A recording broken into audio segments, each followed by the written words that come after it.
E o quadro de hoje é o Raio-X, que é um quadro que eu pego os meus bordados realistas mais emblemáticos e falo tudo sobre eles, cores, técnicas, desafios e etc. E o convidado especial de hoje é o Gabo! Uhul! 100% vira-lata e 100% caramelo. Vou mostrar tudo sobre esse bordado pequeno de tamanho, mas gigantesco de fofura. E é a primeira vez que eu trago um bordado que eu fiz para um curso meu e não como encomenda. O Gabo virou modelo do meu curso mais recente, que chama Oficina Caramelo, que é um curso totalmente voltado para prática e para mão na massa. Então eu ensino ele por completo, pontinho por pontinho, literalmente você faz todos os pontos junto comigo em tempo real. E é ótimo para quem quer começar nesse universo dos pets realistas bordados. Se você tem interesse em conhecer mais sobre a Oficina Caramelo, eu vou deixar o link aqui embaixo na descrição do vídeo e no comentário fixado. Nos meus cursos eu gosto bastante de usar pets reais, de gente real, ao invés de pegar aquelas fotos prontas e perfeitas de bancos de imagem, sabe? E com o Gabo não foi diferente. A tutora dele, a Mari, disponibilizou a foto de referência pra gente poder bordar no curso. Inclusive, muito obrigada, Mari, por disponibilizar o Gabo pra gente. E por causa disso, eu também criei o projeto Meu Pet Bordado, que é um formulário que você pode inscrever os seus pets e disponibilizar eles para eu poder usar como modelos em futuros cursos. Se o seu pet for escolhido, eu vou entrar em contato com você, gravar todo o processo, fazer todo o bordado, disponibilizar para as minhas alunas e, em agradecimento por você ter me ajudado, eu vou te enviar o bordado totalmente gratuito, como se fosse uma encomenda, e você pagaria apenas o valor do frete. Então, se você quer participar, pode enviar também, vou deixar o link na descrição e no comentário fixado, o formulário para você poder inscrever os seus pets. E pode ser qualquer pet, gato, cachorro, papagaio, periquito, cavalo, tartaruga, porco-espinho. Sim, literalmente tem um porco-espinho lá no projeto que já mandaram. E eu tive a ideia de fazer essa bandaninha 3D que deu todo um charme a mais nele, justamente porque na foto de referência ele tá com uma bandana escrito 100% vira-lata, e eu achei essa coisa mais fofa do mundo, mais engraçadinha, e queria replicar de alguma forma no curso. O Gabo, então, ele foi feito em um bastidor de 12 centímetros, que eu acho ótimo para quem está iniciando. Eu usei o bastidor de madeira, em contrapartida com os bastidores de pinos, que eu geralmente uso nas minhas encomendas.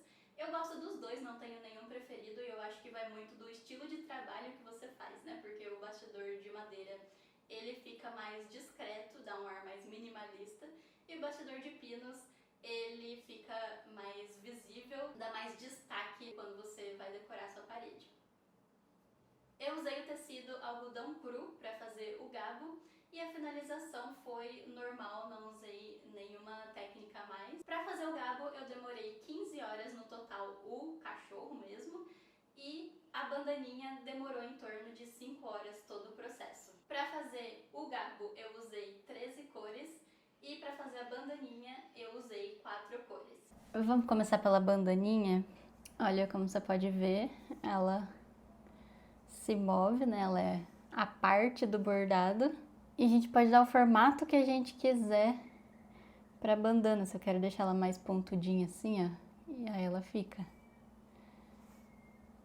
Se eu quero deixar ela mais pra trás aqui, ela vai dando o formato por causa do arame que tem aqui na borda. E aqui atrás, ó, não sei se dá pra ver, mas tem o arame passando pra cá, daí a gente deixa com uma sobra, né, pra poder fazer o acabamento. E olha só, como ele é super fininho, e eu coloquei ele bem do lado do fim do preenchimento, o buraquinho que ele faz é minúsculo, então se eu quiser retirar ele, daí fica um caramelo normal. Esse é o avesso meio caótico que eu havia falado. Existe um estilo de bordado que, se você faz o avesso perfeito, ele vira um tipo de bordado bastante comum, mais lá na parte da Ásia, que chama Double-Sided Embroidery, ou bordado duplo. E basicamente consiste no avesso ser tão perfeito que parece o direito. Então o bordado fica como se fosse duplo, né? Tanto na frente quanto atrás. Eu nunca testei fazer esse tipo de bordado. Comenta aqui embaixo se você quer que eu teste isso algum dia na minha vida. Na oficina eu ensinei o olho com um passo a passo que é muito comum aparecer em qualquer olho, né? Então o passo a passo que eu ensinei aqui a gente pode usar para literalmente qualquer olho que aparecer na nossa frente. E que apesar do resultado parecer um olho de vidro, né? Alguma coisa assim, não, é linha mesmo e a gente só usa a direção do ponto e as cores certas para chegar nesse resultado. E a gente chega nisso colocando uma cor bem escura em volta da íris, né, bem próximo à borda externa. E mais centralizado aqui, a gente coloca só na parte de baixo um fiozinho de uma cor bem mais clara. Esse contraste faz o olho parecer de vidro. E uma coisa que também altera bastante o resultado do olho é colocar o brilhinho. Aqui eu geralmente não uso o mais branco, a linha mais branca de todas, né? Eu uso uma linha um pouco mais...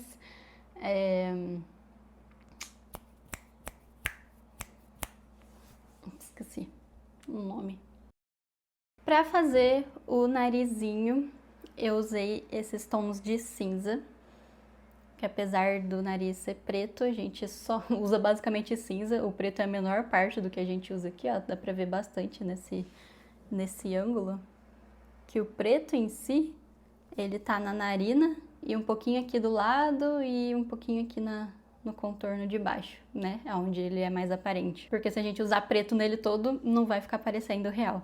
Aqui eu usei só 4 tons de cinza e já dá um efeito bem bacana, né? Com poucos tons a gente já consegue criar um efeito de luz e sombra, assim como a gente usou aqui na bandana, né? Apenas 4 tons. Eu não considero essa bandana a mais realista de todas, porque eu queria trazer esse ar um pouco mais lúdico, né? Combinando com o bordado 3D. E com 4 tons a gente já consegue chegar num resultado bem legal, sem precisar criar uma paleta extensa. Para fazer a pelagem, eu usei principalmente tons da família do 363, mais ou menos, porque o Gabo, ele é um caramelo um pouco puxado pro alaranjado. Existem caramelos de vários tipos diferentes, né? Tem alguns que realmente são mais quentes, alguns são mais puxados pro laranja. Então temos 50 tons de caramelo aí. Outro vinco que eu ensinei às alunas também foi o das orelhas. Esse daqui um pouco mais profundo e aparente, e esse daqui um pouco mais simples e discreto. A gente dá essa sensação de vinco fazendo com que as cores contrastem muito rápido. Então aqui a gente sai desse caramelinho mais claro, que eu até coloquei uns pontinhos de um tom ainda mais claro para aumentar esse efeito, para um tom bem escuro de marrom, bem rápido, num estalar de dedos assim, e isso faz com que crie esse vinco. Se esse tom que eu coloco aqui no fundo, né, que é escuro, não for tão escuro assim, o vinco não vai parecer tão profundo e destacado. Nesse caso aqui da outra orelhinha, olha, ele não ficou tão destacado assim, apesar de ainda dar pra ver, né, que ele tá ali. Então você controla o quão profundo você quer que a sua sombra, a sua curva pareça com o quão escuro você vai colocar a sua cor. Aqui embaixo da orelha, por exemplo, em todo cachorro, acho que até hoje eu nunca vi um cachorro que não tivesse uma sombra super forte embaixo da orelha. Se você não coloca esse marrom, que parece quase que um preto, né, para formar essa sombra, o seu bordado não vai ficar tão realista porque falta contraste. Então, várias vezes eu fiz análise de bordado de seguidoras e alunas, né? E a maior parte das vezes o que falta no bordado é o contraste com cores mais fortes que deixem o bordado mais dramático, entre aspas. Eu gostei bastante de fazer a testa do Gabo, porque tinha bastante espaço para trabalhar e formou esse degradê bem suave, né, com alguns detalhes, mas que ao mesmo tempo ficou gostoso de bordar mesmo, sabe? Para fazer as áreas mais clarinhas da pelagem dele, eu usei como chama? Qual que é? 883? Não, 883 é rosa. 885. Que não é um caramelo em si, ele é quase um branquinho, né? É um bege bem claro, mas que se a gente quer trazer o bordado pro lado realista, a gente precisa fazer esse degradê que não começa necessariamente num caramelo, né? Começa em um tom bem mais clarinho, um begezinho, quase que um branco, um off-white, e vai até um marrom mesmo, um marrom bem escuro, que também não é o caramelo. Então, quando a gente fala cachorro caramelo, existem muitos tons aqui, e o caramelo em si geralmente fica nos tons médios, né? Que não é nem tão escuro e nem tão claro. Aqui na boquinha eu fiz esses pontinhos de detalhe que deu um acabamento a mais para essa área do bigode. Eu achei que ficou bem bacana. Para fazer isso, primeiro eu coloco o cinza e depois vai passando por cima as outras cores. Quando os pontinhos que eu vou colocar de detalhes são tão pequenininhos e sutis desse jeito, eu prefiro colocar uma base, que nesse caso é o cinza, né, que mais vai aparecer, e depois vir com essas outras cores para complementar, colocando por cima mesmo. Então aqui tem esse caramelo, tem um cinza um pouco mais claro, tem o preto, tudo formando, olha só, esses detalhezinhos na parte cinza da boca. O pescoço também é uma parte que eu gosto bastante de bordar, porque geralmente é mais tranquila, né? Um degradezinho mais suave e gostoso de fazer. E aqui não foi diferente. A direção do ponto aqui no pescoço muda muita coisa, porque aqui, ó, dá pra ver que esses pontinhos, eles estão mais puxados para esse lado aqui, enquanto que esses daqui estão puxados mais para esse lado. E aí forma essa dança da pelagem. O focinho também foi uma área bem gostosa de fazer. Eu acho que o Gabo como um todo foi um projeto bem gostoso de bordar assim. E essa separação que tem dos dois lados, ó, para separar o que é focinho do que é lateral, eu fiz com uma cor um pouco mais escura. Então aqui a gente tem essa torre subindo aqui com esse tom mais escuro, que foi o 355. E desse outro lado a gente também tem uma torrezinha na vertical. Só que como todo esse lado da direita é mais claro, essa torrezinha na vertical também foi usado tons mais claros.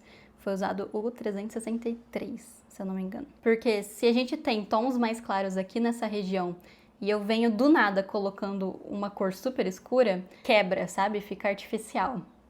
Então, esses detalhes, eles têm que seguir o contexto da imagem. Se a imagem está mais escura, os detalhes serão mais escuros. Aqui embaixo da bandana, a gente ainda tem uma parte do pescoço bordado, olha só.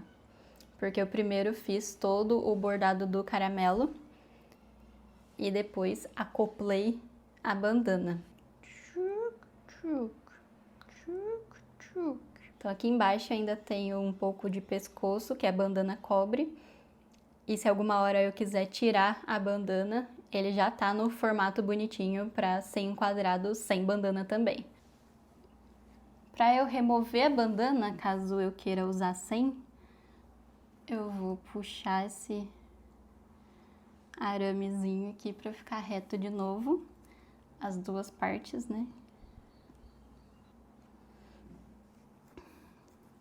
E agora eu puxo com delicadeza para o arame sair do tecido.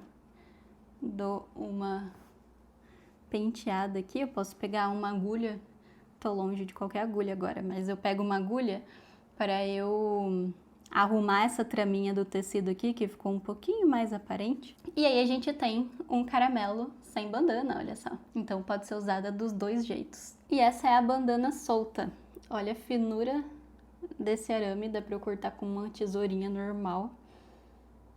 E também dá para eu deixar do formato que eu quero. E para eu colocar a bandana de volta, é só eu juntar de novo bem juntinho as duas pontas do arame de cada lado e novamente vir aqui no mesmo buraquinho e colocar de volta.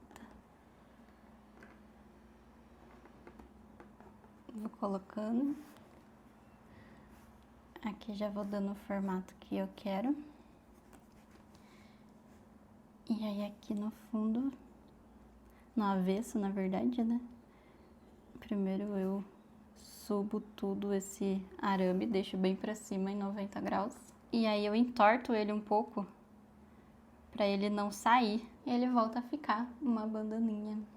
Tadã! Se